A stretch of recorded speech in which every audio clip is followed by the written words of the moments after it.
So, ayun po no, what's up sa inyo dyan mga kalahit. So, for today's video is gagawa tayo ngayon ng 3-tier cakes. Fondant po siya lahat. At siyempre yung mga design nito, hindi ko alam kung anong tawag dyan. Basta pang ano siya, pang painter.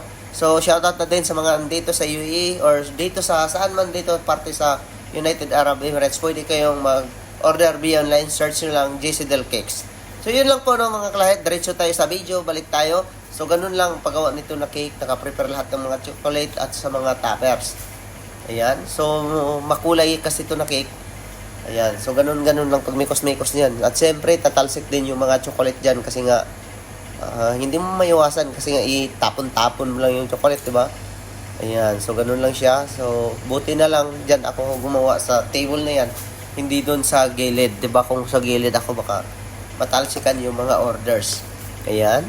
So, ang gamit pala natin dyan mga kalay, yung pinaghahampas-hampas natin dyan sa cake is chocolate po yan na may kulay. Naka-prepare na yan. Ayan. At nagreklamo yung kaharap ko dyan at tumalsik doon sa kanyang mukha. Diba? Lupit. So, ganun lang.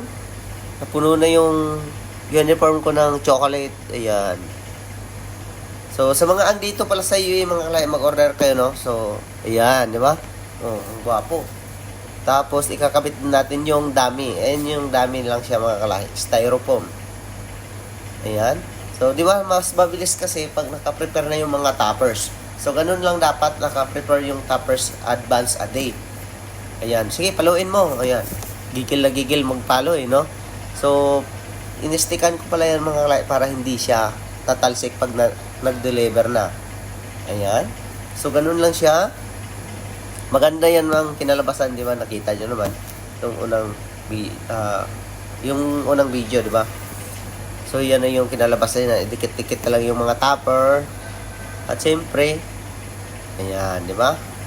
So, ang mga topper yan, mga kalay, fondant lang siya. Lahat, pinatigas lang siya namin ng Tylos or kung ano yung meron sa inyo. So, painter pala to na design, mga kalay. Kaya, ayun. Tapos, lagyan mo ng chocolate yung topper niya. Ayan, so, patigasin mo lang sa chiller, tapos titigas na yan. Tapos ikabit mo lang, tuloy-tuloy lang to mga kalay. Ganun lang, kadali, di ba? So usually pa ulit-ulit na lang yung ginagawa natin sa cake. Kung ano yung design. Ayan. Tapos dinikit natin ng chocolate para hindi talaga siya malaglag. Di ba? Ang lupit. Ganun lang, painter pala to, painter. Pang painter palang design. So, siguro ang bibigyan ito is painter, no? Hindi naman siya masyadong halata. Ayan. So, ganun lang. So, patapos na tayo. Ayan. Tapos, ayan. Kukulayan natin siya ng silver mamaya kasi nga silver yung background din niya. Ayan. Di ba? Tapos, takpan natin yung stick para magmukha siyang real stick. Ayan. Di ba? So, ganun lang. Anong pang gagawin mo dyan? Tapos, tawang-tawa si Patrick. Shoutout sa'yo, Patrick, ha? You are so always smiley, ha? Ayan. Di ba? Tikat mo lang yung mga crayon. Ba't sa pintor ba may crayon? Parang wala, di ba? Or meron din. Hindi ko rin alam, eh. Kasi hindi naman ako painter, di ba? Ayan, sa mga painter dyan, shoutout sa inyo. Sa painter ba may crayon? Di ba may crayon yan na design, no?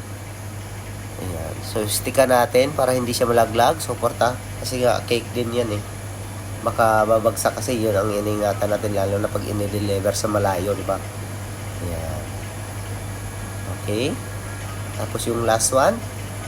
So, yun na yun mga kalahi.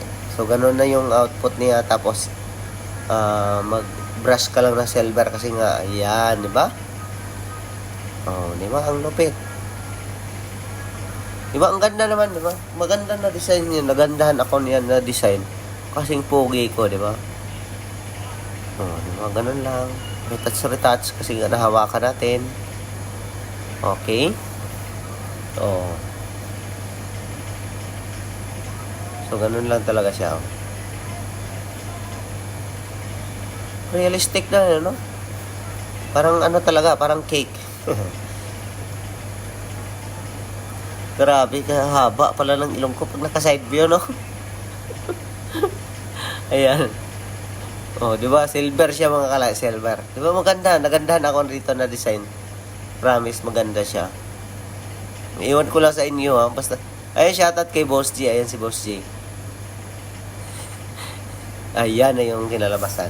So, yun lang po no mga kliyente. Maraming salamat sa panunod at huwag niyong kalimutan i-share at i-follow yung page natin. At syempre, i-follow niyo din yung GC Del Cakes. So, yun lang po mga kliyente. Maraming salamat sa panunod. Hanggang sa ulit. Peace out.